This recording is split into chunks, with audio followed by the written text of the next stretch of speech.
ఒక సినిమా ఎవరైనా ఎప్పుడైనా ప్రేమలో పడవచ్చు సినిమా నేను చాలా ఎంజాయ్ చేశాను. అవును, హిలేరియస్ గా ఎంజాయ్ చేశాను. అవును. బట్ అది అంత వర్కౌట్ అవ్వలేదు. నాకు రీజన్ ఇప్పటికీ తెలియదు. మీరు ఎవరు నాకు చెప్పలేదు తెలియదు. దానికి. అంటే తెలుసు, బట్ అంటే తెలుసు ఇన్ ద సెన్స్, ఇప్పుడు హ్యాపీ డేస్ అండ్ కొత్త బంగారు లోకం చేసేసరికి ఎక్స్పెక్టేషన్స్ అండ్ థియేటర్కి వస్తే, ఇప్పుడు నా సినిమా చూడడానికి జనాలు థియేటర్కి వస్తే expectations and the range of what they expect has ఆ 2 సినిమాల తర్వాత అది ఆల్మోస్ట్ అక్కడి పీక్స్కి వెళ్ళిపోయింది. సో అంతకు మించి చేయాలంటే ఐ గెస్ మేబీ ఆ టైంలో ఎవరైనా ఎప్పుడైనా వర్కౌట్ అవ్వలేదు.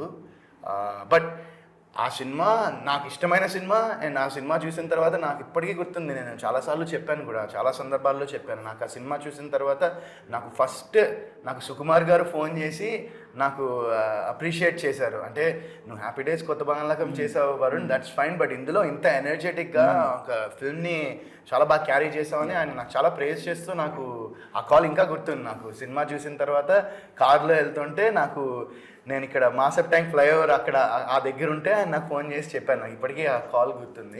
ఎగ్జాక్ట్లీ అది కంప్లీట్ సినిమా అందులో అరుణ్ మీరు చూసారో లేదో తెలీదు, ఆ సినిమాలో నాది రమాప్రభ గారిది హిలేరియస్ ఉంటుంది అక్కడ. అండ్ రీసెంట్ గా అదే ఒకటి ఇంకా ట్రెండ్ అవుతూ ఉంటుంది. ఎగ్జాక్ట్లీ 2009లో అది చేసాం ఆ సినిమా. 2008-9 అనుకుంటా, 8-9లో అప్పుడు చేసిన సినిమాలో ఇప్పుడు నేను ఒక చిన్న పాపని పడుకోబెడుతూ ఉంటాను, బజ్జో పడుకో అని.